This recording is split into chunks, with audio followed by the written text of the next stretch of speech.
말씀을 찾겠습니다.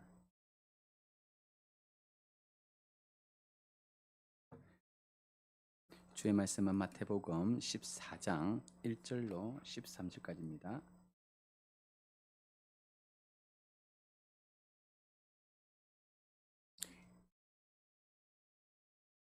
마태복음 14장 1절로 13절까지 말씀. 제가 먼저 읽고 교독하겠습니다. 그때에 분봉왕 헤롯이 예수의 소문을 듣고 그 신하들에게 이르되 이는 세례 요한이라 그가 죽은 자 가운데서 살아났으니 그러므로 이런 능력이 그 속에서 역사하는도다 하더라. 전에 헤롯이 그 동생 빌립의 아내 헤로디아의 일로 요한을 잡아 길박하여 옥에 가두었으니 이는 요한이 헤롯에게 말하되 당신이 그 여자를 차지한 것이 옳지 않다 하였음이라. 헤롯이 요한을 죽이려 하되 무리가 그를 선지자로 여김으로 그들을 두려워하더니 마침 헤롯의 생일이 되어 헤로디아의 딸이 연석 가운데서 춤을 추어 헤롯을 기쁘게 하니 헤롯이 맹세로 그에게 무엇이든지 달라는 대로 주겠다고 약속하거늘 그가 제 어머니의 시킴을 듣고 이르되 세례 요한의 머리를 소반에 얹어 여기서 내게 주소서 하니 왕이 근심하나 자기가 맹세한 것과 그 함께 앉은 사람들 때문에 주라 명하고 사람을 보내어 옥에서 요한의 목을 베어 그 머리를 소반에 얹어서 그 소녀에게 주니 그가 자기 어머니에게로 가져가니라. 요한의 제자들이 와서 시체를 가져다가 장사하고 가서 예수께 아뢰니라. 같이 읽겠습니다. 예수께서 예수께서 들으시고 배를 타고 떠나사 따로 빈들에 가시니 무리가 듣고 여러 고을로부터 걸어서 따라간지라. 아멘. 아멘. 오늘은 마태복음 14장 1절로 13절까지 말씀을 통해서 그리스도의 등이라는 제목으로 마태복음 75강을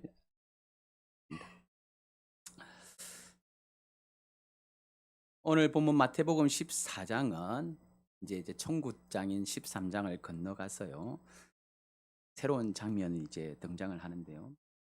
성경에서 가장 섬뜩한 장면 중에 하나가 이제 기록이 되어 있습니다. 화려한 음악이 흐르는 헤롯의 연회장에 이 살로메라는 여인의 매혹적인 춤이 한번 시연이 되고요. 그 춤 끝에 왕이 경솔한 맹세를 하지요. 그리고 잠시 후에 이 축제의 한 복판에 은쟁반 하나가 들어왔는데 그 위에는 당대 최고의 선지자이며 구약의 마지막 선지자였던 세례 요한의 잘린 머리가 그 소반 위에 올려져 있습니다. 문제는 마태가 왜 이토록 끔찍하고 허망해 보이는 세례 요한의 죽음을 오늘 본문에 보면 굉장히 길게 기록을 하고 있어요. 뭘 때문에 그랬을까요? 세례 요한의 순교를 보여주고 싶었던 것일까요? 그렇지는 않습니다. 오늘 이 사건을 통해서 성경에서 정말로 섬뜩한 장면 중에 이 하나를 통해서 우리가 아직 모르는 그런 놀랍게도 마태가 우리에게 보여주고 싶은 의도를 한번 찾아보려고 합니다. 먼저 이 본문에 대한 팩트를 체크할 필요가 있습니다. 오늘 본문에 나오는 세례 요한의 죽음은 지금 일어나고 있는 사건은 아닙니다. 이미 세례 요한은 헤롯 안티파스에 의해서 죽임을 당했어요. 근데 갑자기 오늘 이 본문에 이 이야기가 소환이 된 것입니다. 오늘 본문 1절은 이렇게 말합니다. 그때에 분봉왕 헤롯이 예수의 소문을 듣고 놀랍게도 오늘 본문의 이야기가 세례 요한의 죽음의 이야기를 장황하게 기록을 하고 있지만 그 시작은 어떻게 되었느냐 하면 분봉왕 헤롯이 그때에 예수의 소문을 들었다부터 시작을 해요. 그때라는 것은 우리가 지금까지 배웠던 천국 비유를 마치시고 고향 나사렛에서 배척을 당하신 바로 그 시점을 가리킵니다. 이스라엘 전체를 다스렸던 아버지 헤롯 대왕과는 달리요. 이 지금 나오는 헤롯 안티파스는 갈릴리 지역을 할당받은 분봉왕이었습니다. 그러나 우리가 이제 이전에도 한번 공부를 한 적이 있지만 갈릴리 지역은 민중의 봉기가 가장 많이 일어났던 장소입니다. 그렇기 때문에 이 갈릴리의 민중의 지지를 얻고 있는 예수님이 헤롯 안티파스의 입장에서 볼 때는 정치적 위협이 된 거예요. 신하들이 헤롯 안티파스에게 예수님의 권항을 보고를 합니다. 그러자 헤롯 안티파스가 오늘 본문에 보니까 굉장히 흥미로운 해석을 내어 놓았습니다. 이는 세례 요한이라. 그가 죽은 자 가운데서 살아났다. 자, 그의 손에 의해서 이미 죽었던 세례 요한이 살아났다. 예수님을 향하여 이렇게 해석을 한 것이죠. 예수님이 이야기를 듣자마자 알레르기 반응을 일으키면서 급하게 헤롯 안티파스가 헤롯 이야기를 꺼냈습니다. 이미 죽은 세례 요한의 이야기가 지금 이 순간 이제 소환이 된 것이지요. 그렇다면 왜 이 이야기를 마태는 기록하고 있고 성경은 왜 이 시점에서 세례 요한의 죽음을 새삼스럽게 우리에게 들려주고 있을까? 헤롯 안티파스는 이제 헤롯 대왕의 셋째 아들 정도 되는데요. 이복 동생, 이 헤롯의 와이프가 많았단 말이죠. 그 중에 이제 이복 동생이었던 빌립의 아내 헤로디아를 빼앗아서 강제로 결혼을 했습니다. 이제 이걸 잘 모르면 헤로디아가 너무 예뻐서 헤롯 안티파스가 뺏었는가 보다 이렇게 생각을 하는데요. 이건 단순한 치정극이 아니고요. 여러분 헤롯은 에돔 출신입니다. 이스라엘은 정통 유다 민족이다 그죠? 에돔은 에스의 민족입니다. 그런데 이 헤롯이 에돔 출신으로서 임금이 되다 보니 왕이 되다 보니 계속 정통성에 문제가 생겼어요. 그런데 이 헤로디아가 누구일까요? 이 헤로디아는 이제 여러분이 신구약 중간기에 나오는 마카비 항쟁이라면서 구약 시대가 끝나고 나서 예수님이 오시기 전 약 130년 전에 그 마카비 항쟁을 통하여 왕조가 한번 일어난 적이 있습니다. 이게 하스모니안 왕조라고 그러는데요. 이 하스모니안 왕가의 여인이 바로 헤로디아예요. 그러니 헤롯 안티파스는 이 하스모니안 왕조의 이 여인을 취함으로써 이 지금 경쟁 중에 있는 다른 형제들에게 정치적인 이득을 얻으려고 한 것 같습니다. 문제는 이 문제를 관해서 아무도 언급을 하지 않았는데요. 오늘 본문에 보니까 세례 요한이 이 부분을 정통으로 꼬집었습니다. 당신이 그 여자를 취한 것은 옳지 않다. 단순히 도덕적, 윤리적 문제를 넘어서서 하나님의 백성답지 못하다. 하나님의 백성이면 당연히 하나님을 의지해야 되지. 여기서 또 네가 정치적인 수를 쓰느냐? 뭐 이런 정도의 개념도 포함이 되어 있습니다. 근데 주목해야 될 것은요. 이 헤롯 안티파스가 자신을 향하여 공격을 하는 세례 요한을 죽이고 싶지 않았어요. 그래서 감옥에만 가둬두었습니다. 이유가 있습니다. 병행복음 마가복음 6장 20절에 보니까 이렇게 말씀되어 있어요. 헤롯이 요한을 의롭고 거룩한 사람으로 알고 있었다는 것입니다. 그래서 그를 두려워하였고 보호하며 또 그의 말을 들을 때에 매우 당황하면서도 달게 들었습니다. 이게 참 심정이 굉장히 복잡한 거예요. 나의 정치적인 이런 그 권위에 도전하는 세례 요한이 눈에 가시처럼 느껴지기도 하지만 그를 보니 거룩하고 의롭더라. 이를 잘못 건드리면 또 사람들이 봉기가 일어날 것 같아서 두려워하면서도 보호했어요. 한 번씩 불러서 얘기를 나눠보면 당황스럽기도 하지만 그 말씀이 또 달게 느껴지기도 했습니다. 바로 여기에서 이제 우리가 오늘 우리 본문을 통하여 던져야 될 중요한 질문이 하나 나오는데요. 귀에는 거슬리지만 그래도 달게 들었던 이 헤롯이 왜 갑자기 세례 요한을 죽인 것일까? 그리고 왜 이미 죽은 세례 요한의 이야기를 왜 마태는 이 시점에 끄집어내고 있을까? 자, 이런 어떤 구도의 관점을 가지고 오늘 본문을 보면 이제 오늘 본문을 통해서 주님이 하시고자 하는 말씀을 우리가 이해하기가 쉽습니다. 오늘 본문이 우리에게 전해주고자 하는 핵심을 이해하기 위해서 우리가 주목해야 될 굉장히 중요한 부분이 있는데요. 여러분 이 사건은 마태, 마가, 누가, 공간복음 전체 다 기록이 되어 있습니다.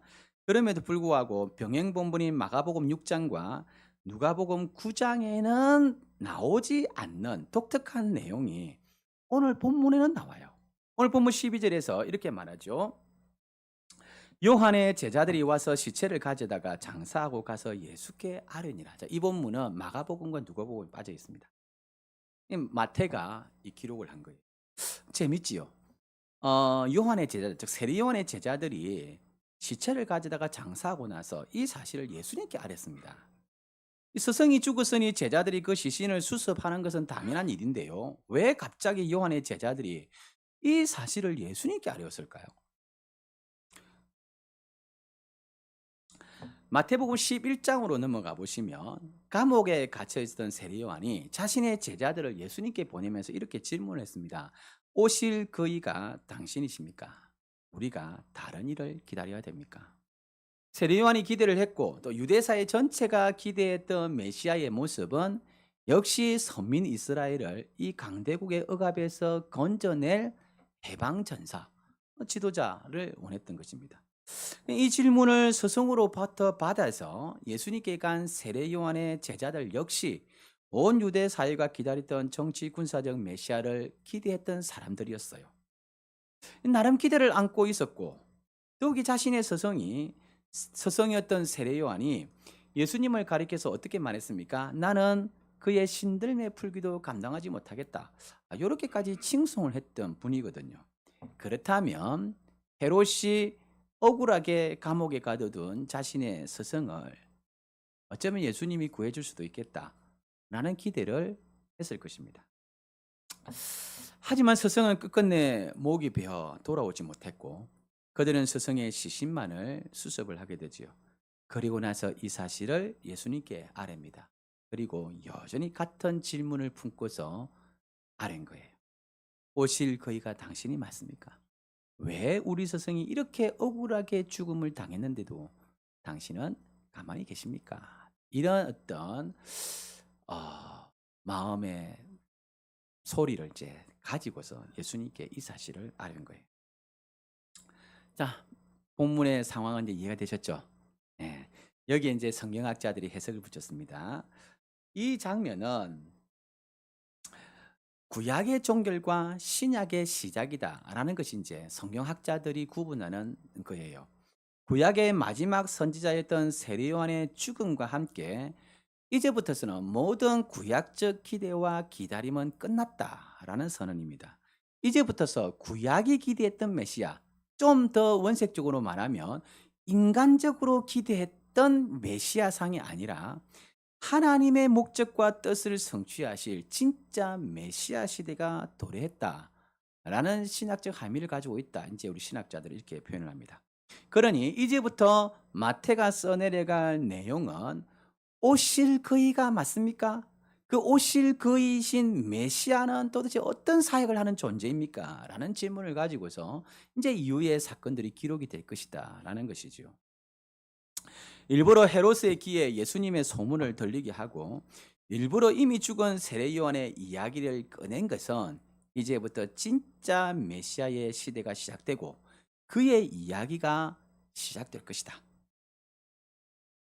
지금까지 우리가 가져왔던 수많은 구약적 기대, 인간적 기대, 하나님의 약속을 2000년을 들었으면서도 여전히 자기 뜻대로 하나님의 뜻을 기다렸던 수많은 기다림의 종지부를 찍고 하나님이 우리에게 보여주고자 하시는 진짜 이야기가 시작될 것이다.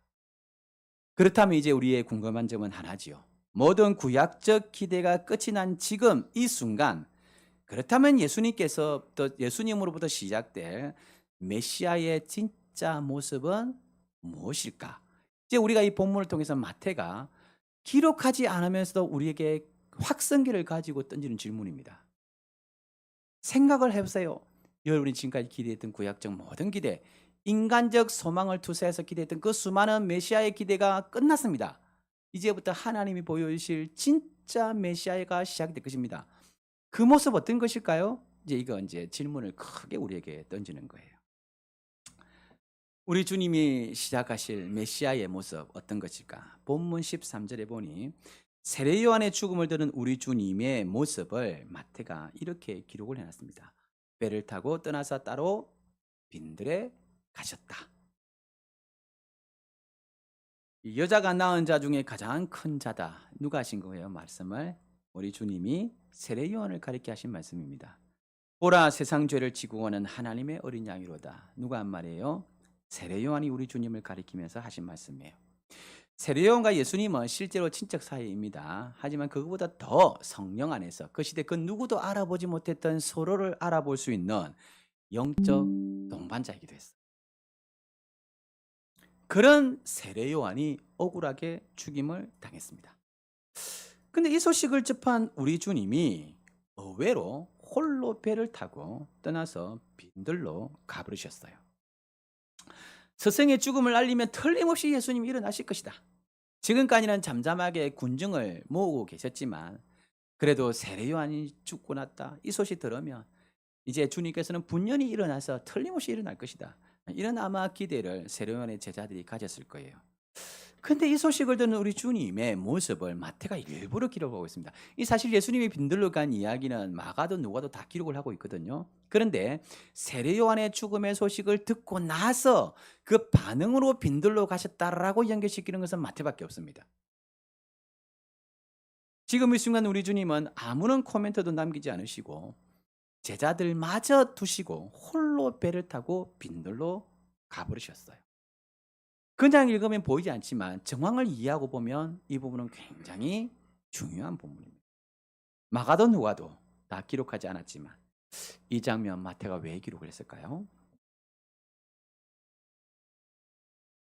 서두에서 말씀드렸듯이 오늘 본문의 줄거리는 세례 요한의 이야기지만 세례 요한이 중심은 아닌 이야기입니다. 세례 요한은 이미 죽었습니다. 죽은 세례 요한의 이야기를 소환한 것입니다. 왜 그랬죠? 갈릴리 분봉왕 헤롯 안티파스의 귀에 예수님의 소문이 들렸고 헤롯 안티파스는 누구입니까? 헤롯 안티파스는 예수님을 부활한 세례요한이라 여겼다 그죠? 헤롯 안티파스가 누구예요?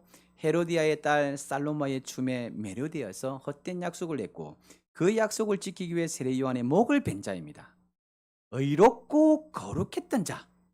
귀에는 거슬렸지만 달게 들었던 세례 요한을 죽인 장본인이 헤롯 안티파스예요.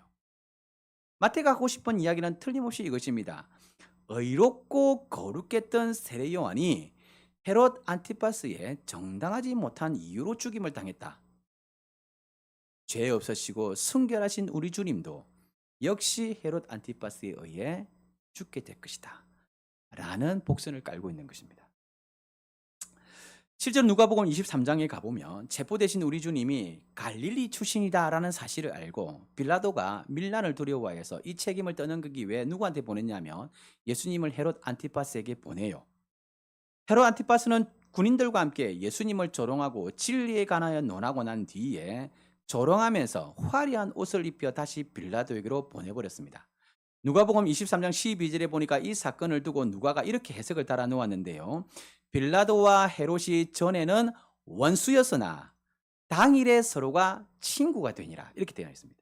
정치적으로 서로 앙숙이었던 로마의 집정관이었고 이것은 헤롯은 분봉왕이었다고 그죠? 서로 권력 다툼이 있었던 바로 그 원수지간이 예수를 죽이고 조롱하는 이 이대는 서로 의기투합하여 친구가 되었다. 결국 세례 요한이 죽임을 당한 것처럼 헤롯 안티파스에 의해서도 우리 주님이 죽임을 당했다. 지금 이 이야기를 왜 연결시켰을까요? 마태가 일부러 세례 요한의 죽음과 예수님을 연결하여 이 본문을 기록하고 있는 것은 성경이 여러분 전체가 품고 있는 굉장히 중요한 질문입니다. 의인의 죽음이다 라는 굉장히 신학적이면서도 미스매칭인 굉장히 무거운 질문을 가지고 있는 거예요. 의인의 죽음. 이해할 수는 없지만 이 세상의 시스템은 의인이 고난을 당하고 죽는 시스템입니다. 당장에 칼을 들고 복수를 해도 시원찮을 일이지만 의외로 성경은 의인의 고난과 죽음을 그대로 받아들여요. 이해 못할 이 세상에 어그러진 시스템이지만 놀랍게도 의인이 고난을 받고 의인이 죽음을 당하는 이 어그러진 시스템을 통해 우리 주님이 우리를 구원한 이야기가 바로 기독교이기 때문이에요. 의롭고 거룩하다. 우리는 그 정도는 아닙니다. 그럼에도 불구하고 우리는 의롭고 거룩하다라는 칭의받은 존재죠. 하나님의 백성이 이 세상에서 고난을 당하고 심지어 죽기까지 하는 것은 전혀 이상한 일이 아닙니다. 얼핏 의인이 고난을 받고 죽는 것이 이상하다 여길 수 있지요. 실제로 그렇잖아요. 잘못한 것도 없는데 여러분 감옥에 가면 얼마나 억울하겠어요. 이 더러운 세상 할 거 아닙니까? 근데 여러분 곳곳에 이 세상을 양파를 껍질 벗기도 벗겨보면 이런 일은 얼마든지 있어요. 특히 하나님의 백성이 이 세상 가운데 고난을 당하고 죽는 일은 그렇게 낯선 일은 아닙니다. 도대체 왜 이 세상은 이토록 의인을 핍박하는가? 왜 이 세상은 의인을 고난을 주고 죽이는 시스템인가? 예수 믿는 자를 이토록 짓밟으려고 하는가? 여기에 대한 대답은 우리 주님이 이미 해주셨습니다. 요한복음 8장 34절 이하에서 우리 주님이 이렇게 이 이유를 설명하셨어요. 죄를 범하는 자마다 죄의 종이라. 내 말이 너희 속에 있을 곳이 없으므로 나를 죽이려 하는도다. 너희는 너희 아비 마귀에게 났으니 내가 진리를 말함으로 너희가 나를 믿지 아니하는도다. 여러분, 세상이 진리를 배척하는 이유는 무지해서가 아니에요. 그들이 죄의 종이기 때문입니다. 그들에게 명령하는 주인이 죄이기 때문이에요. 그들이 어둠에 있기 때문에, 그들에게 명령하고 이끌어가는 존재가 죄의 종이기 때문에, 비록 상대가 남편이요 아내요 자식이라 할지라도 그들은 어둠에 있기 때문에 빛을 싫어하고 거부하는 거예요.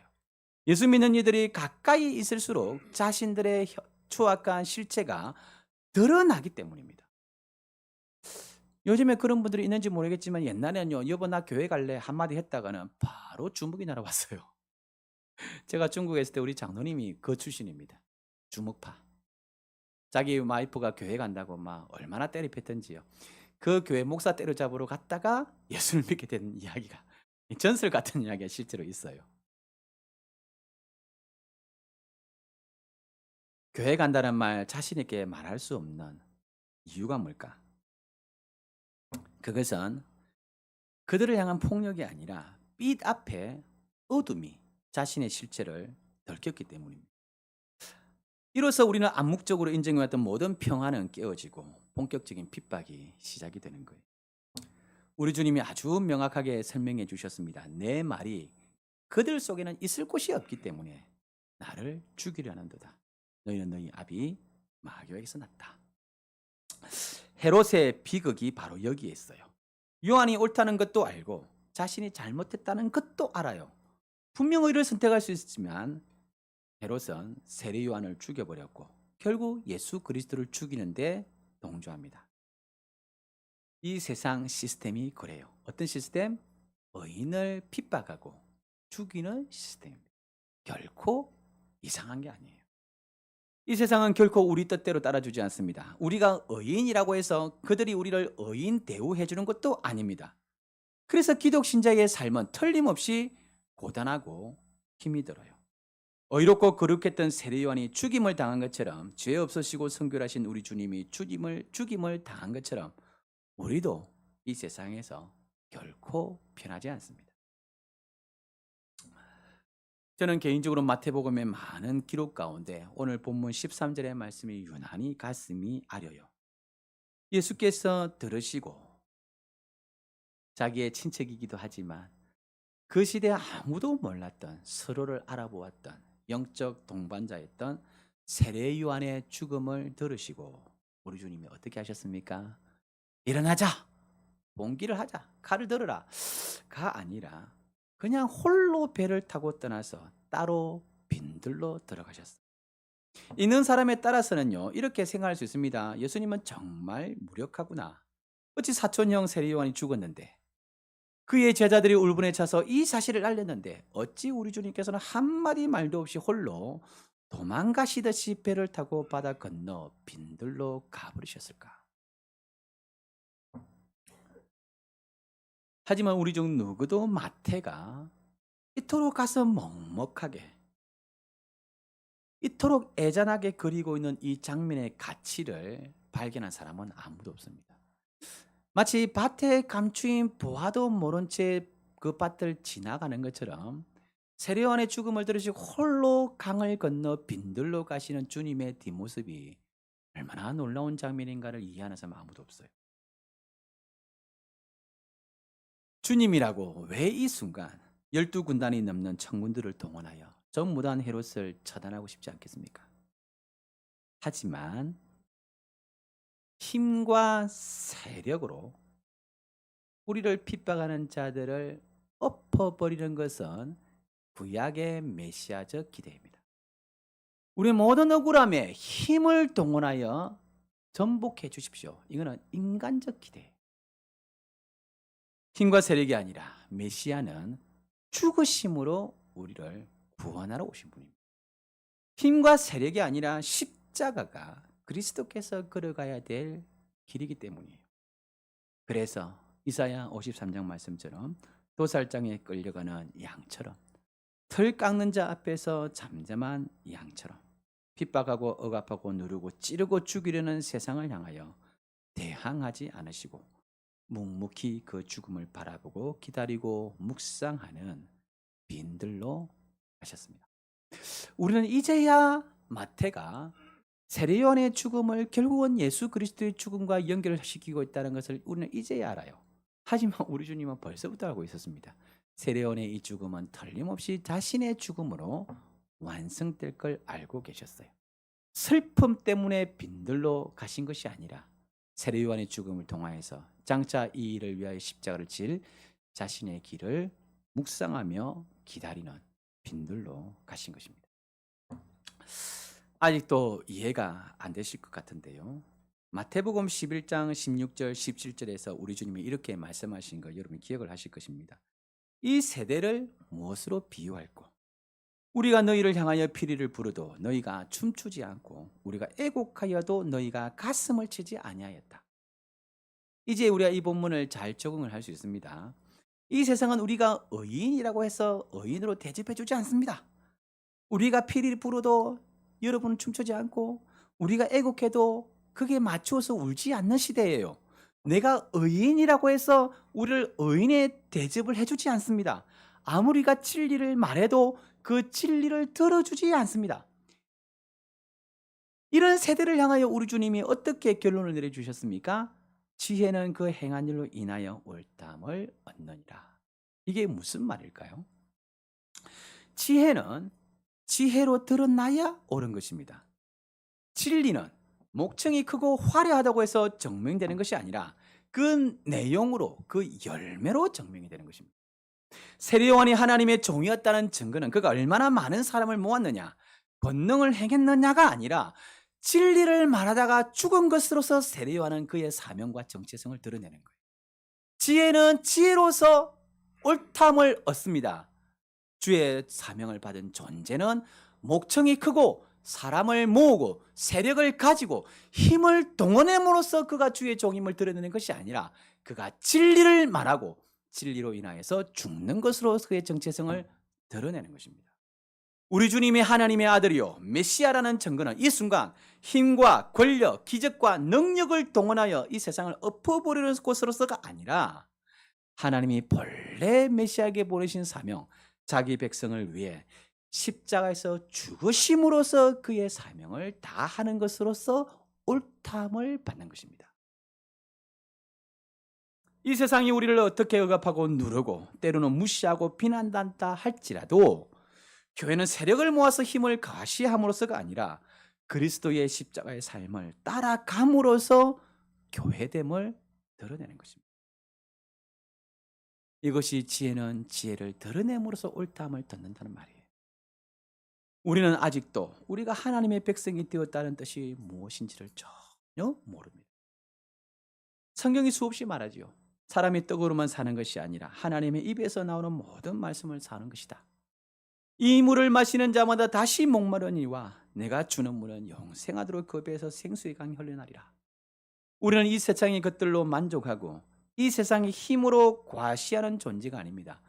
지혜는 그 행한 일로 인하여 옳담을 얻는 것처럼 기독 신자는 이 세상이 아닌 하나님이 공급하시는 양식으로 사는 것을 보여줌으로써 힘과 세력이 아니라 십자가의 순교자의 삶을 살아내므로써 우리는 하나님의 백성이요 그의 기르시는 양이요 그리스도의 신부임을 드러내는 존재입니다.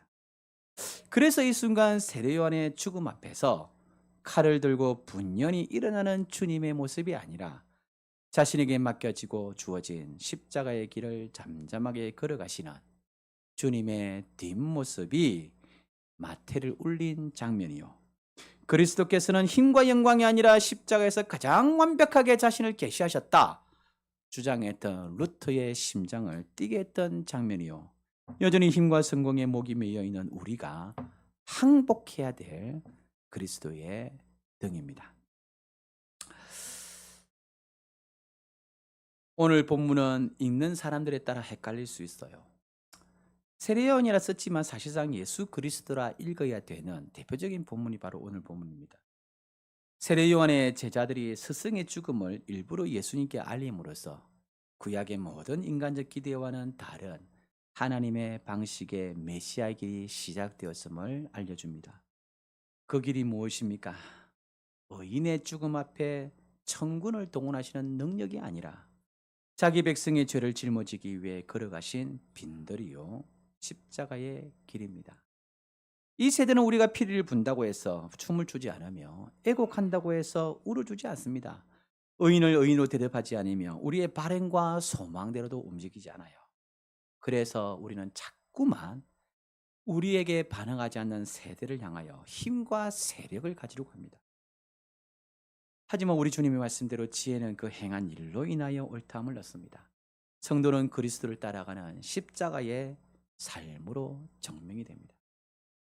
비록 우리의 삶이 짓밟히는 무력한 십자가의 삶이지만 이 삶을 통해 이 세상은 그들의 어두움을 발견하게 되고 마침내 빛 대신 그리스도 앞에 항복을 하게 될 거예요. 교회는 언제부턴가 십자군의 오류를 계속 범해요. 이 세상을 정복하는 방식이 힘과 군대와 힘이 좋아요. 그래서 자꾸 우리는 교회는 세력을 키워서 이 세상을 향하여서 억압하는 목소리를 내는 것으로서 교회됨을 드러내려고 합니다. 그렇지 않습니다. 세례요한의 죽음 앞에서 12군단의 천군을 드러내고 보여줄 수 있는 주님이시지만 주님의 한마디면 하늘이 걷어지고 천군이 동원될 일이지만 우리 주님은 아니죠. 메시아에게 주어진 길은 십자가의 길입니다. 그 길로 걸어갈 수 있는 게 진짜 용기예요. 우리가 교회 생활을 하다 보면 당장에 뒤집어 버리고 싶은 말이 많아요. 행동도 많고 사건도 많습니다. 더러워서 목사 못 해먹겠다 라고 제가 30년 전에 생각한 겁니다. 지금 생각한 건 아니에요. 그러고 싶을 때가 한두 번이겠어요? 3년을 가르쳐도 이러면 또 들키는데 안 됩니다. 아무리 가르쳐도 우리는 계속 제자리로 돌아와요. 정말 참된 기독신자의 삶은 이 모든 부조리와 상처를 가슴에 안고 빈들로 가는 십자가의 길입니다. 누구도 주님의 등을 아름답게 볼 수 있는 존재가 없어요. 그리스도를 따라 십자가의 길로 걸어가는 이 삶을 통하여서 우리는 하나님이 어떤 존재인지, 그리스도께서 어떻게 우리를 구원하셨는지, 그렇다면 우리는 이 세상을 어떻게 정복해야 되는지를 보여주어야 될 정말로 수준 높은 부르심을 받은 존재입니다. 이것이 고난을 받되 꺾이지 않고 죽는 것 같지만 그 죽음을 통하여 오히려 이 세상을 살려내는 기독교가 가지고 있는 진짜 역설적 힘입니다. 같이 한번 기도하겠습니다.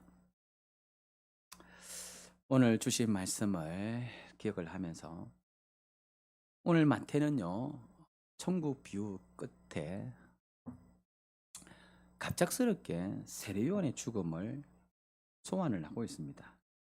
우리가 자세히 읽지 않으면 이거 정말 세례요한의 이야기인 줄 알아요. 하지만 세례요한은 이미 죽었습니다. 우리 주님의 이야기를 하고 싶어서 마태가 세례요한의 죽음의 이야기를 끄집어낸 거예요. 의인의 죽음. 이 세상의 시스템은 의인을 의인으로 대접하지 않습니다. 진리를 말해도 진리로 알아듣지 않아요. 우리가 피리를 부르도 춤추지 아니하고 우리가 애곡해도 가슴을 치지 않습니다. 의인의 죽음을 통하여 마태는 세례요한과 비교할 수 없는 거룩함과 순결하신 우리 주님도 죽을 것이라 말해요. 그래서 구약의 모든 기대가 끝나는 그 시점에 그렇다면 메시아는 어떻게 일할 것입니까? 이 모든 부조리와 이 모든 억울함과 이 모든 상처와 눈물 앞에서 우리의 왕 되신 하나님은 어떻게 하실 것입니까? 내가 이렇게 억울하고 내가 이렇게 상처 있고 이렇게 눌려 있는데 당신은 어떻게 나라의 문제를 해결하실 것입니까? 마태는 세례요한의 죽음을 듣고서 홀로 배를 타고 강을 건너 빈들로 가시는 그리스도의 등을 그리고 있어요. 무력하고 무심한 듯 보이지만 우리 주님이 하실 일은 힘을 가지고 세상을 엎는 것이 아니라 죄로 인해 죽었던 자기 백성을 위하여 십자가를 지는 것이기 때문이에요. 교회의 교회됨은 힘과 세력이 아닙니다. 우리 교회의 부족과 허물과 아픔은 우리의 큰 목소리와 과격함으로 바꾸는 게 아니에요. 우리 중 누구도 그리스도의 등을 담아 십자가를 지는 것처럼 교회 아픔을 가슴에 안고 그 길을 담담하게 걸어가는 사람이 보이지를 않습니다.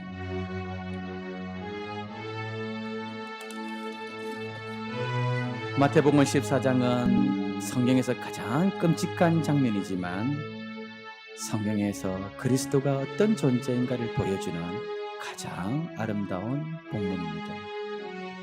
우리도 그리스도를 닮아서 십자가를 지고 묵묵히 걸어감으로써 이 세상을 향하여 하나님이 어떤 존재인지, 그리스도께서 어떤 존재인지, 기독 신자는 어떻게 이 세상을 정복해 가는지를 보여줄 수 있는 우리가 되기를 소원합니다.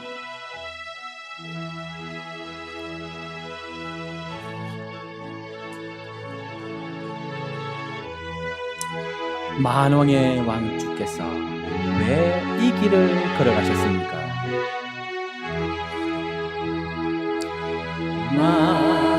만왕의 왕 내 주께서 왜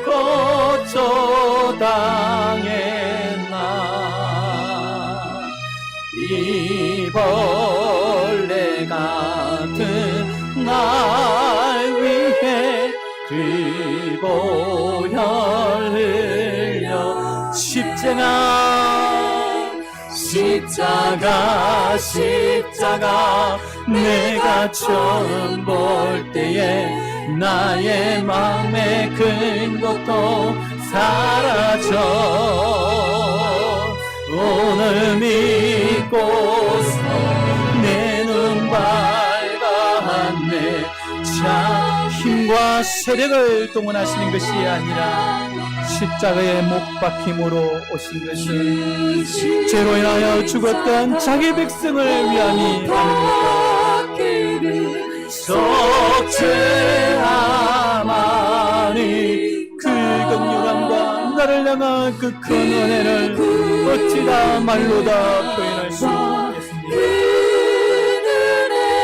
말할 수 없고 십자가 내가 처음 볼 때에 나의 마음의 큰 고통 사라져 오늘 믿고서 내 눈 밝았네. 참 내 기쁨 영원한 늘로도 그 큰 은혜는 다 갚을 수가 없습니다. 나를 위하여 십자가에 자기 몸을 내어놓으시고 우리 주님을 향하여 나도 주를 향하여 몸을 바칩니다. 십자가의 길을 걸어가신 것처럼 나도 그 십자가의 길을 걸어갈 수 있게 하여 주시옵소서. 내게 힘쓰